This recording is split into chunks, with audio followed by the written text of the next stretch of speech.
Thank you for joining our session today at Reinforce. And today we talk security at scale. And I'm super pleased that we have today Amos from SAP with us. And we want to talk about how SAP achieved a security blueprint which scales on the massive volume of amounts of their accounts SAP hosts on AWS. I had a CTO from another company coming to me and asked, "Hey Joachim, I have security findings and they're lighting up like a Christmas tree. Can you help fix this?" And I'm here at Reinforce, and maybe some of you in the audience have the same picture, right? You get a lot of alerts, you maybe have different sources of your systems where you need to look for security findings. But we want that you look at your Christmas tree and you feel warm and secure. And that's why we want to explain you today how you can solve these security patterns as well at massive scale. And when your cloud environment scales, in the case of SAP, it's nearly at 9,000 AWS accounts, you face the reality that you get 500 alerts maybe on daily basis. So your security teams get a lot of information. And you need to enable your security teams to really hunt behind the threats which matter. And even on big scale of AWS environments, this becomes more and more important. What we as well heard from different customers is massive log volumes. Right? If you run thousands or maybe millions of Lambda function EC2 instances, thousands of applications in the AWS cloud, you encounter a lot of log volumes. And what is important there is that you have near real-time log analysis still happening for you, that your security team is informed. What we heard from other customers was when you have security tools which maybe you used before the cloud area, that they could not capable anymore to doing log analysis on a fast pace. So it took maybe hours, or maybe the tools really stopped working on these massive volumes. So what we need to support you is, as a customer, that you need scalable solution for your systems. And time to market is one of the key capabilities. So what you cannot do as a company is that you slow down and maybe have statements like here, right? I need to move fast or stay secure. This is, in the current environment, not possible anymore. What we need, and this is what we from AWS stand for, is that we enable you that you can move fast and stay secure. Because the best feature your company is developing is not of any use if it creates a security hole in your posture. So what we enable you from AWS is, even if you have a massive scaled AWS organization, if you need to be capable of looking into millions of log files on a minute, hourly basis, that we make sure that you still can stay secure and be fast and deploy to production on minutes or hourly basis. And how we do this, you may have seen this slide before, we have the shared responsibility model. So we from AWS, we give you secure infrastructure, we make sure your AWS data centers are secure, and we give you services which scale to a massive amount, and we will hear some examples later on, to you, that you can host your applications in the AWS cloud. And you as customer are responsible to deploying secure application in the cloud. This means the application you deploy needs to be secure, as well the data you host on the AWS cloud. And I'm super happy that I'm joined today by SAP and Amos, who will introduce himself in a second. And SAP will explain how they went on this journey, how they created a secure by default framework to support their massive scale. And here I want to hand over to you, Amos. Thanks, Joachim, for the great introduction. Here first of all, about SAP. SAP got founded in 1972 and is a global leader in business software. We have over 100,000 employees across the globe and in addition over 40,000 contractors as well. We also have over 440,000 customers in more than 180 countries across the globe. 77% of all world transaction revenue touches somehow an SAP system. Real quick about myself, I'm based in Walldorf, Germany, which is also the headquarters of SAP. I'm a cybersecurity data governance lead in the SGSC department of SAP. SGSC stands for SAP Global Security Cloud Compliance. I'm experienced in designing secure and scalable AWS solutions, such as the secure by default model, which I'm going to talk about in a minute. And I'm also an expert in automating security and compliance for large-scale cloud systems, such as the one we have with AWS in SAP. The challenge we faced. We have currently nearly 9,000 accounts in AWS in our SAP environment, and it's constantly growing all the time. Also, the challenge was to have an operational overhead, which is increasingly significant when we're adding more and more accounts and more customers to our SAP AWS environment. We also need to ensure that we constantly secure all of our configurations across all AWS accounts, across 9,000 AWS accounts in our SAP AWS full organization. It's also important, and that was also a challenge for us, to efficiently detect and respond to all kinds of security threats so that no one is left behind or we never miss any kind of security event in our organization. Three pillars here which are important to our secure by default model. We centrally manage all of our accounts in a fashion that we have it all in a full organization way in our AWS environment. That also means we need to make sure that we split them up into different organizational units so that we can make sure that it's well organized and we can make sure that our customers and our colleagues can feel secure and well maintained. It's also very important to have a good lifecycle program in place. That means, for example, if an account is not being used for a certain time, it will be flagged as deleted or flagged as not being used and then deleted so that no account will be left unused and cannot be a potential threat for us. It's also very important to have a good accountability model in place.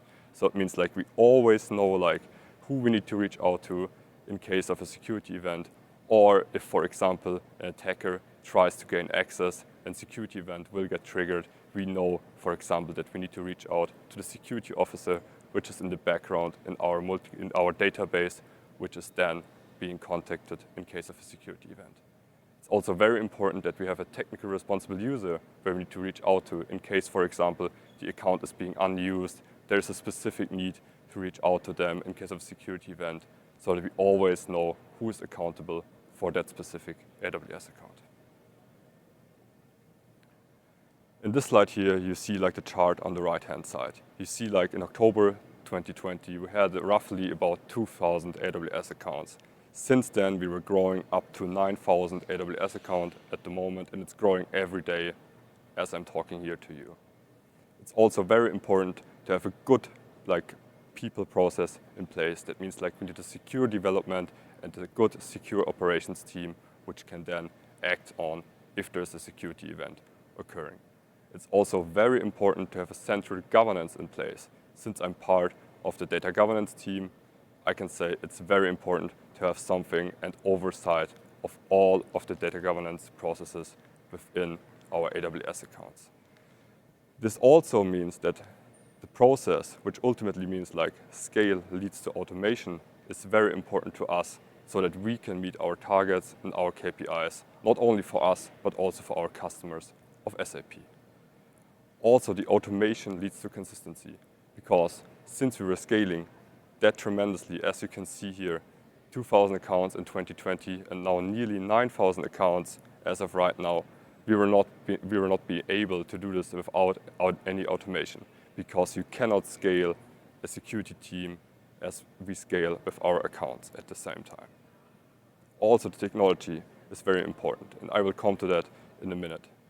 You need to think more cloud native, and you need to automate your security engineering as well as your security operations team. Also, tools and platforms, as I was just saying, like secure by default is a very important pillar in our organization that makes sure we inherit, for example, certain controls throughout the organization to make sure it's always well maintained, and we and myself, we can just sleep better at night. Here you can see at the bottom, we have a ton of security events. As Joachim was just stating, it lights up like a Christmas tree. We have a ton of like white noise going on in the organization.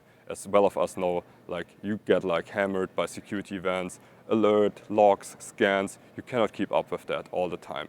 That means like you need to enrich your data, your processes, and make sure you tag and prioritize your logs the right way so that this will then ultimately lead with something like a secure by default model to a security operations team with automation, and that your security operations team can really look at what's needed and what we really need to look at, and not like hammered by logs, hammered by emails, and tons of like scans which are going on all the time. Here you can see our secure by default model and the automation we have in place.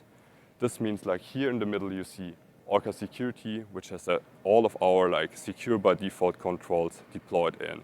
This means like, for example, you have like an EC2 instance with, let's say, port 22 or 3389 open to the internet. It will be automatically detected by Orca Security, by our secure by default controls, and will be automatically remediated through the different security controls which we have in place. This is also continuously growing as we develop new secure by default controls. I will also come to that in the next slide where you can see how this is being done. As I said here, in the middle we have the security controls deployed. On the left-hand side you see Lambda. Lambda is also acting on like, for example, if port 22 is open, it will be automatically remediated and closed in your AWS account. So there's nothing needed, no action directly by any user. You can sleep well at night, even if, like, for example, some of your colleagues make a mistake in the security group, which is attached to an AWS EC2 instance. On the left-hand side at the bottom, you can see the automated notification. So for example, if port 22 SSH is open, it will be remediated, closed directly. The user will get notified, hey, you had some kind of like port open here, like port 22. This is not a good like best practice in our world, so it got closed. So please don't do this again.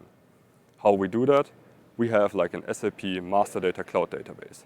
In there, we have all of our users, like TRUs, technical responsible users, how we call it in SAP, and also security officer. These will get contacted via our master database, where, for example, the user ID or the email address is being recorded, and then it will be sent out via an automatic email, or even a ticket will be created in the background if there's like a security threat in that account.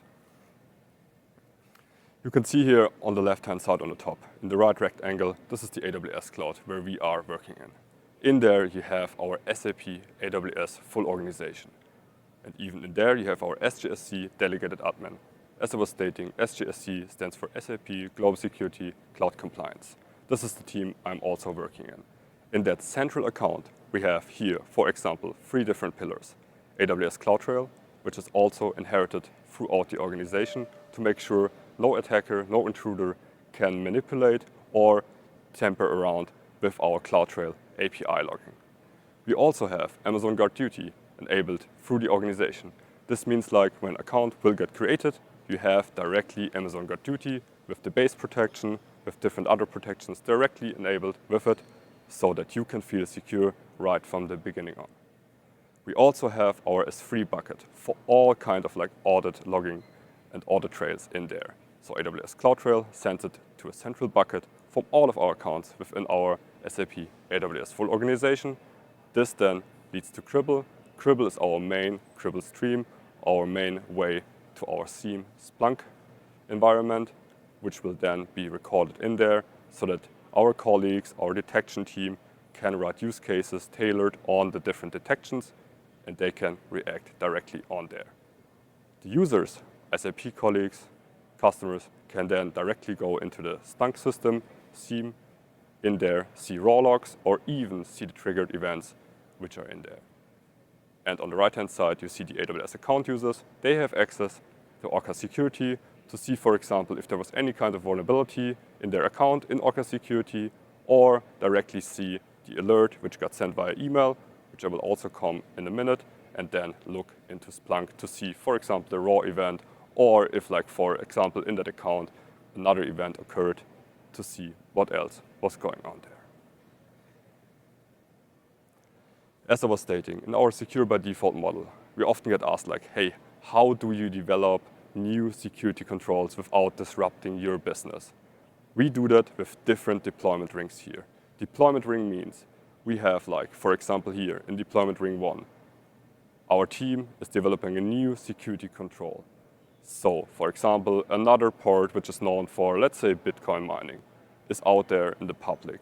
We will develop a tailored new security control which will then be put into deployment ring 1.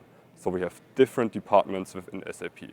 This means, like, for example, there's a team which knows, like, hey, that Bitcoin mining port or that port is being used by another system of ours. So we want to make sure that none of these ports will be disrupting their business, so they can opt in into deployment ring 1 to have, like, an early feeling and give feedback to us with their test or canary accounts to make sure we get the right feedback from them, or we can even talk to them directly and make sure nothing will be disrupted.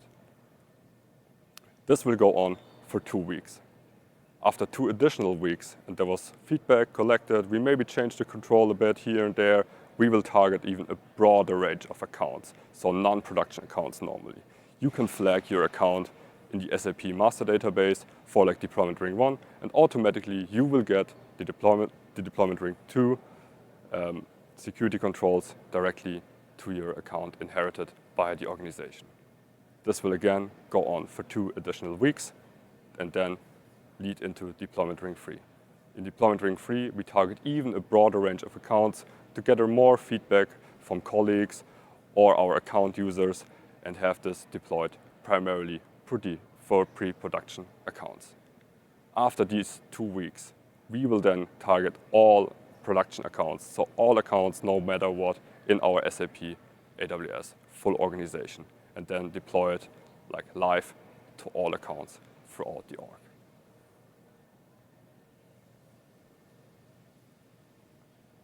Our cloud account management strategy.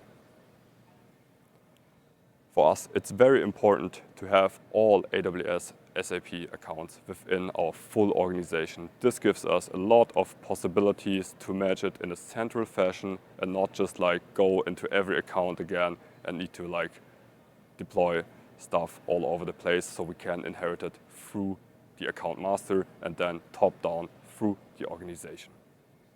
It's also very important to have a very strict and enforced password policy, that no one can set, like, any kind of weak passwords or can do some crazy, like, 1 to 3 ABC password stuff with their account. So we make sure that it's always secure directly from the beginning of the account creation, or if a, like, person will change their account password, it's always secure and enforced via that secure password policy.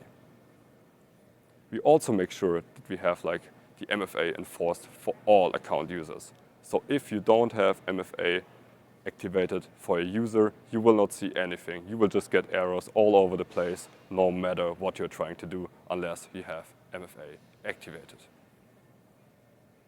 We also make sure, as I was just stating, that we have, like, API, audit, and storage access logging applied to all accounts which cannot be deactivated. For example, with the way of CloudTrail, how we are doing it, and it will be sent to a central bucket.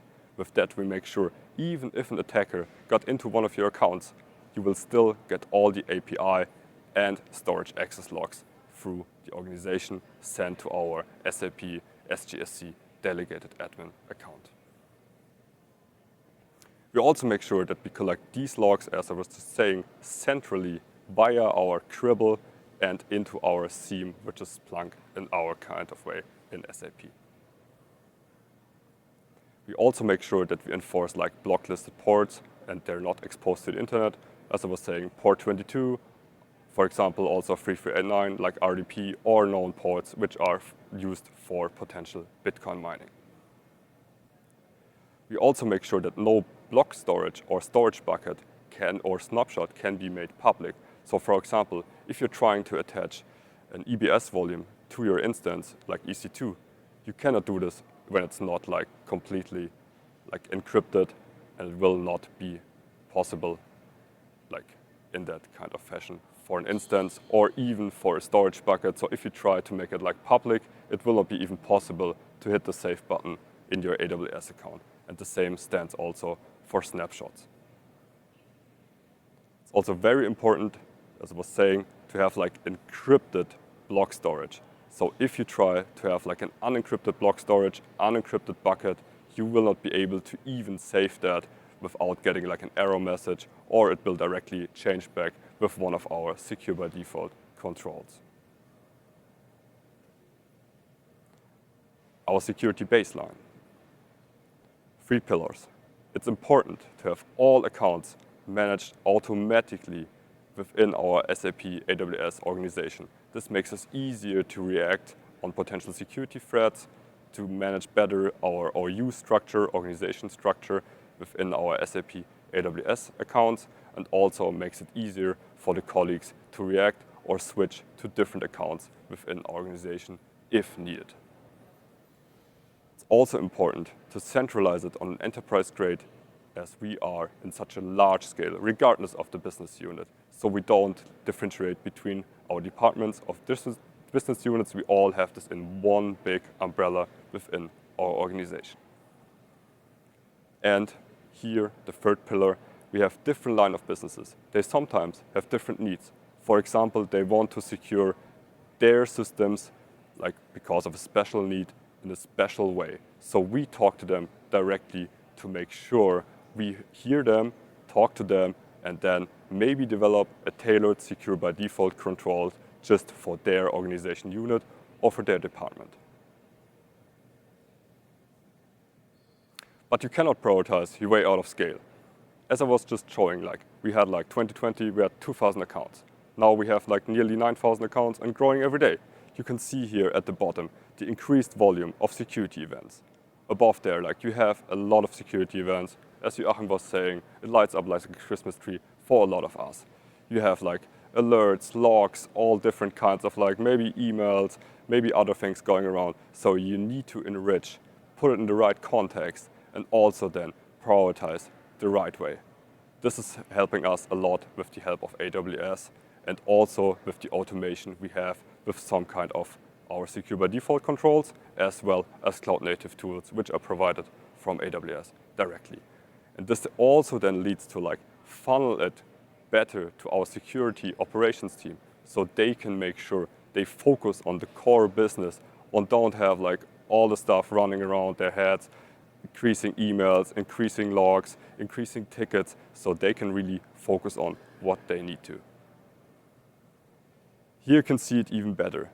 The better you configure your landscape, the easier it gets to funnel the right like security events to the security operations team, so that they can make sure they concentrate again on the right events.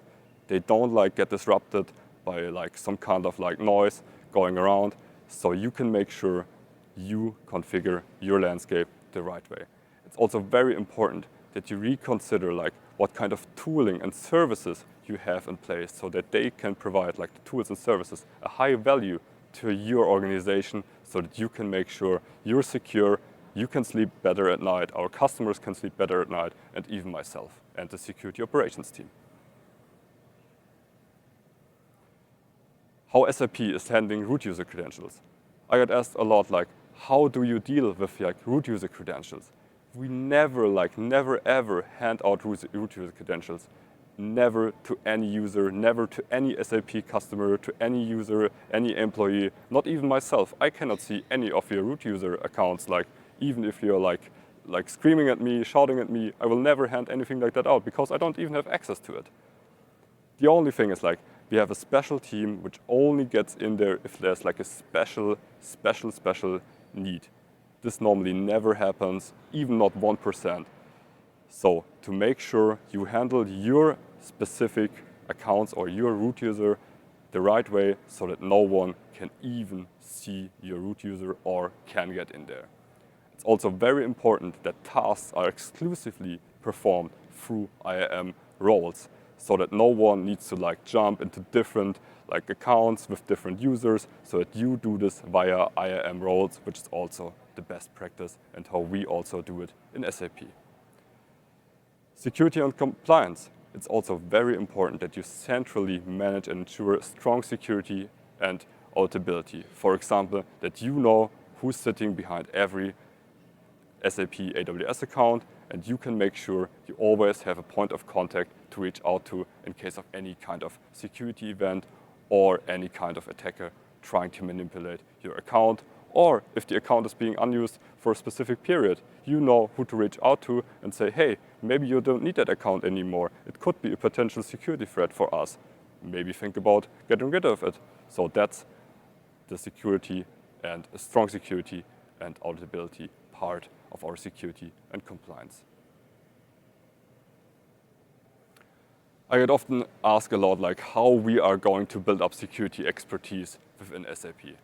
It's very important that you do this on a weekly basis, how we do it, for example, with Cloud Security Office Hours. We host this on a weekly basis where everyone is welcome to join. For example, all of our colleagues can join our weekly security office hours, can interactively ask questions. We have also sometimes special cases. For example, if we have like a special use case, like a new GuardDuty protection plan, which we're going to enable, we will interactively talk to them, get questions. You always know who to reach out to. I'm also part of that weekly call, so you can also contact me, ping me directly on Teams, for example, and get direct feedback. That's also very important to talk directly to your users, because if you do this like in a silo, you never know what your users are thinking. So it's always important to talk to them directly. What we also do is we host security learning summits. It's important to do something like that so that, for example, as I was just stating, you have a new GuardDuty protection plan which is going to be enabled. You train them, you let them know what you're going to plan. Is there maybe some kind of disruption? Maybe they want to do it in a different way. So with that, we host security learning summits. What we also do, and what I'm also personally a big fan of, is AWS Game Days. AWS Game Days is a gamification way of learn, for example, how an intruder can get in to your AWS account or could potentially gain access, and how you can make sure you got rid of the attacker and feel secure, sleep better at night again. And that's an AWS Game Day, which we host on a regular basis in our SAP organization. As I was stating, the more cloud native, the easier it gets.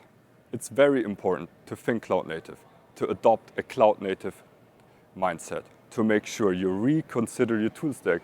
Maybe you can replace tools with a cloud native solution, such as an AWS service, to make sure you have always the best and cloud native tools in your organization and all of your AWS accounts. It's also important to enable the organization and focus on the core business needs.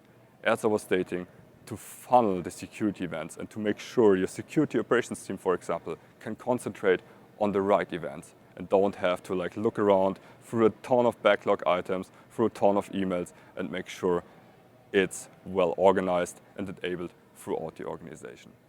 It's also important to use cloud native capabilities. For example, the organization units. How I was stating, we organize it in a way that, for example, the different departments within SAP have different organization units. So if we need to deploy a specific secure by default control, we directly know which accounts we need to target on and can make sure we do this in a streamlined and central fashion with the help of organization units.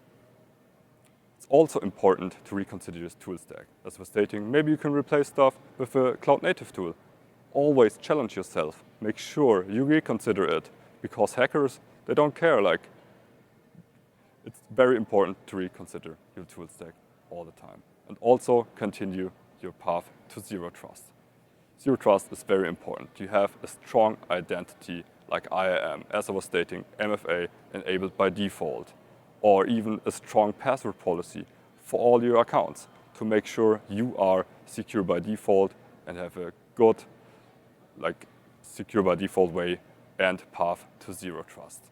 These privileged access, for example, you don't hand out like admin access to all of your users. Maybe you have a user which only needs read-only access. Why should you give them like the admin role, for example, which can be potentially disruptive, or an attacker could gain access through that role to destroy some of your business or some of your accounts. It's also important to continuously monitor all of your accounts with the way we do it, for example, with the help of GuardDuty or other security tools, to make sure you control your organization and monitor it continuously. And with that, I want to hand over again to Joachim. Thank you, Amos, and thanks for sharing your perspective on making security possible at scale. We want to zoom in now on GuardDuty. As Amos already said, GuardDuty is one of the key tools they use to keep their system secure. And what I want to do now is I want to give you a small overview about GuardDuty, and then Amos will explain how SAP is using GuardDuty in detail. So GuardDuty is our threat intelligence service, and it works on massive scale. It scans over the foundational data sources, let it be flow logs, DNS logs, or CloudTrail event. We have as well AWS workload-specific sources, which I will talk out in a second.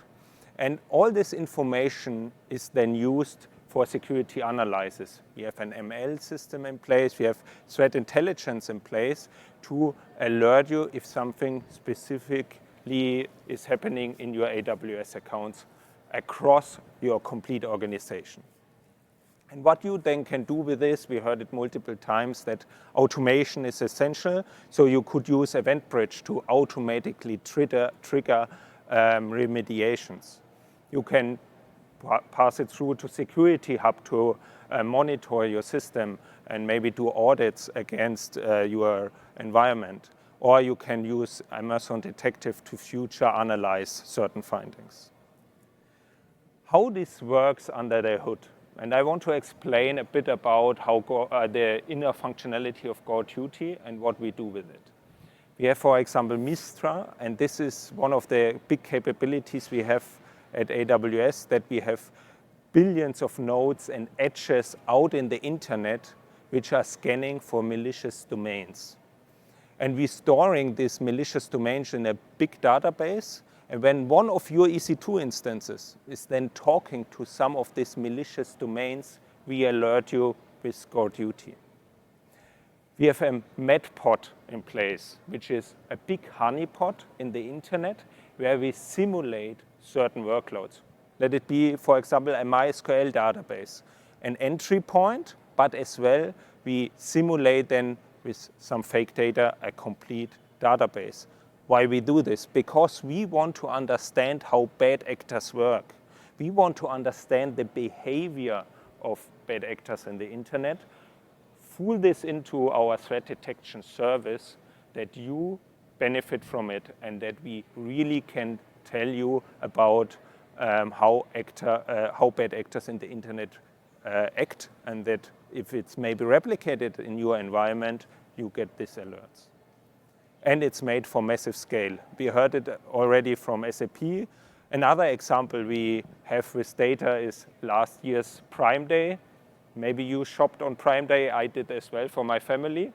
And what we have seen there is we monitored 6 trillion log events in about an hour, which is an about 30% increase.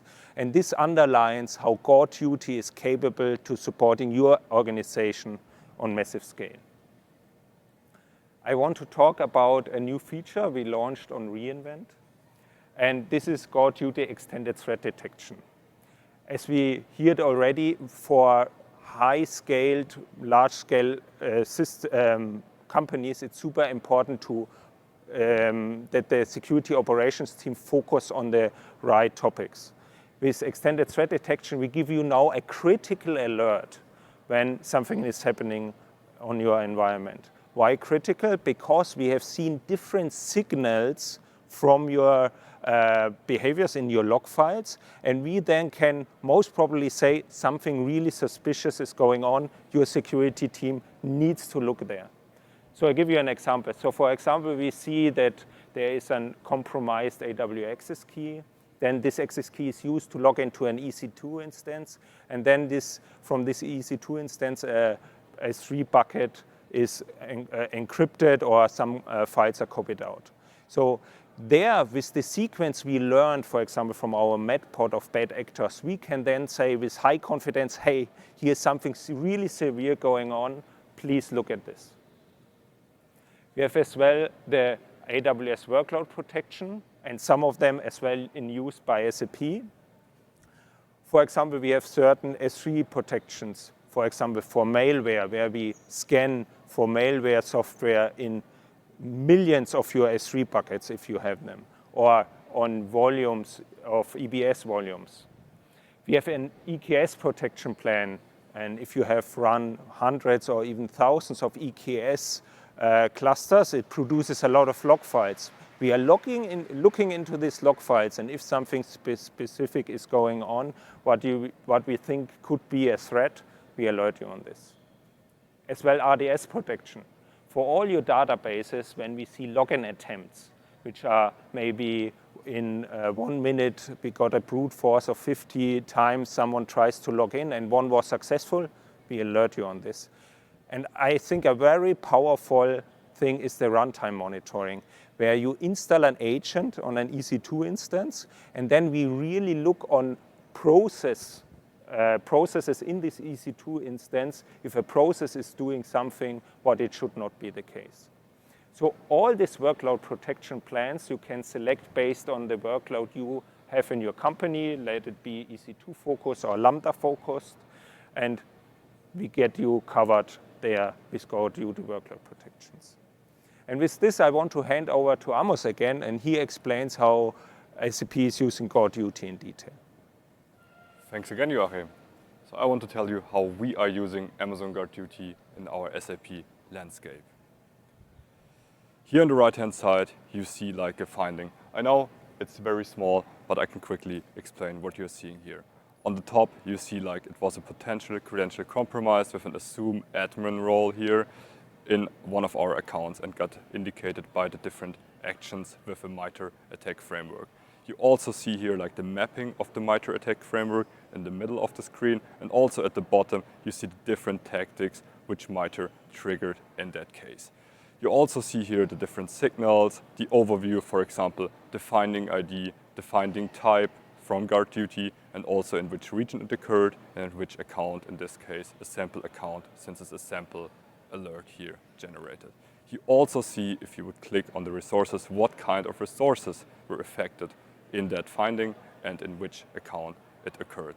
So this makes sure you can directly act on or see if it maybe got like remediated automatically by GuardDuty or by one of our secure by default controls to make sure you have like the right guidance by AWS and also always the best practices by GuardDuty in place. Our Amazon GuardDuty SAP security architecture. Amazon GuardDuty is a central component, also part of our secure by default strategy. And with Amazon GuardDuty, we monitor all of our AWS environments for potential threats. And I was saying on a previous slide, it's directly within the account creation enabled and inherited through our SAP AWS full organization. This makes sure when an alert triggers, it gets automatically, in some cases, remediated. For example, if a port is open, if an attacker tries to use some kind of like Bitcoin mining port, if there was a potential like assume role, or if there was an actual assume role being taken place in your account, GuardDuty will detect this, automatically remediate, and alert via GuardDuty and then also sends this via Cribble to our SIEM, where we have then tailored made detections or use cases for it, which will then trigger an, like for example, ticket or send an automatic email to our users, which are stored in that SAP Master Cloud database. It's also integrated with our SAP Security Operations team. So the Security Operations team gets then automatically the best and well-designed security events via GuardDuty and being sent via email, triggered via also a ticket, and also sees the severity in GuardDuty as well as via email and in their different tickets. It's also important with GuardDuty that it's scalable and low overhead. For us, this was very important because we cannot deploy it on every single account by hand. It's inherited through the organization and also very scalable and can also fit our needs of such a large organization as we have in SAP with our AWS accounts. This slide here, I know it's very small, but I will tell you what we see here. This is a screenshot I took from one of the emails I got in a sample alert again from our GuardDuty extended threat detection, which is also directly inherited through our organization, which also is in our Amazon GuardDuty plan. And you can see here on the top left the alert name. For example, this was an AWS GD GuardDuty extended threat detection alert, which has also the alert link to it, here highlighted as blue on the left-hand side. You can click to it, it will bring you to the Splunk SIEM system side, where you can see it also in a centralized fashion. Or if you want to see it in a raw log, you can also click on View Results in Splunk. It will also show you in that same account the different alerts which have been occurred, and also you can see the raw log events if you want to follow up or talk to the detection team or even to myself about that alert. This will also be included into the ticket which will be sent to the user, so you get not only an email, but you also get the ticket with it. Down below you see the description. As you were saying on the previous slide, in the finding ID you see the different MITRE attack techniques which have been triggered. So you also see this here, for example, for that 111.222.333 sample account here. In that case, you see the different MITRE attack techniques which have been used and then have been triggered via that event, so that you can make sure you follow up, you Google that MITRE attack tactic framework, and you have always the latest and greatest attack technique framework applied in that GuardDuty event, as well as listed in Splunk. And with that, I want to hand over again for the roundup summary to Joachim. Thank you, Amos. So you heard now a lot of information, and I want to summarize it for you that you can better remember it.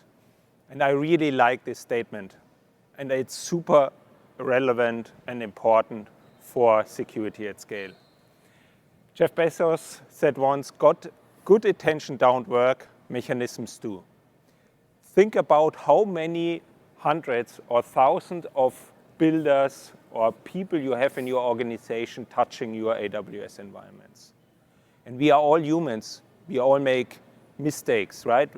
Even with the best intent, right? No one of your development team wants to create or publish a new feature with a security incident, right? No one of your builders want to use a library which is already corrupted in the internet and have a security hole. But these things happen because humans do mistakes. So what is important for you is that you have a mechanism in place that something like this happens and automation triggers in and helps you to protect your organization. And as well, this is very true for your security teams. You need to have a good mechanism in place to help you triaging certain security findings and don't fall into alert fatigue. The key points from our presentations today. You need to have a centralized management. A team like SAP has a security team, and this team is completely empowered by your C-level organization. As we have on AWS, security is our job zero. You need to have the full support to enable a secure by default process in your organization. Secondly, I think you heard it now a lot, automation is absolutely essential when you work on scale. When you want to still want to be fast in the current environment, when time to market KPIs are important to you, you need to make sure that you have automation in place that supports your organization to stay secure and to be fast. And don't underestimate the human factor of it. So you need to have training and awareness for your complete builders workforce on everyone touching AWS environments.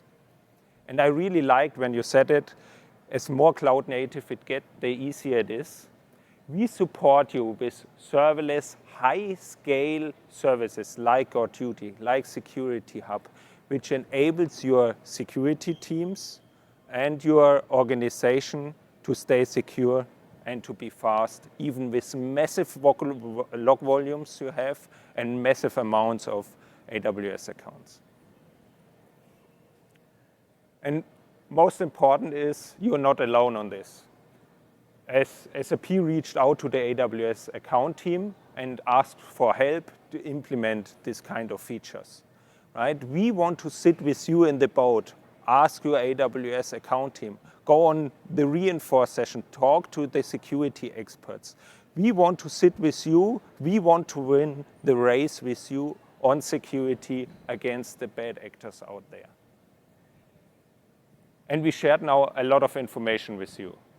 Amos and I have written multiple blog posts. This is the last one we published on AWS, so you can scan the QR code. You can digest what you heard now and read it again and share it with colleagues.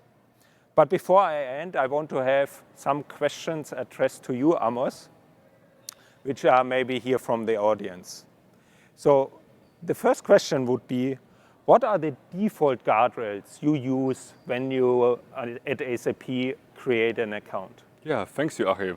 So as I was stating, it's very important to have, for example, like audit logging directly enabled via the account creation. So when the account gets created, we always have, like, for example, CloudTrail directly enabled with it. So it cannot be tampered with or manipulated by anyone, not even the user itself. The same also counts for GuardDuty.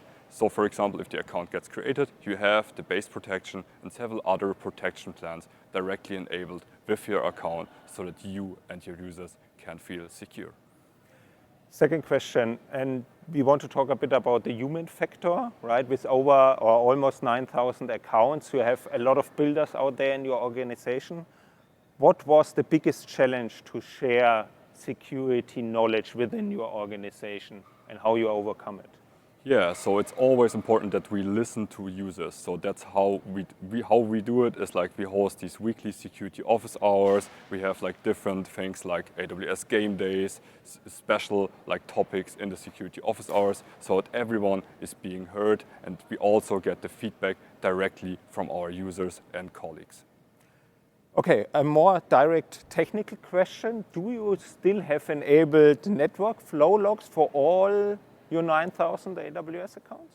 That's a very good one. I get asked that a lot. So a lot of people like are looking at the network or VPC flow logs even. We thought about that, but in such a massive organization of nearly 9,000 accounts, it would be a lot of logs which will be flowing around in that organization. So that's why we have it not enabled by default for all of the accounts, only for specific accounts if we have specific needs. But GuardDuty helps us because it's more or less capturing in the background the network flow logs so that we don't need to do this on our side and we don't need to search through that massive log volume ourselves. Thank you for this. Last question. You said about GuardDuty, how GuardDuty helps you to keep the pace on the latest cloud threats? Yeah, so with GuardDuty, like we always get like the latest finding types and the latest like technologies, types of like findings, and can make sure that we not miss out on any like potential threat, any potential like attacker which is trying to gain access to the accounts or even manipulate any kind of like, for example, user roles, tries to like get into like admin roles or something like that. So that's why we have GuardDuty as our main component in our secure by default model.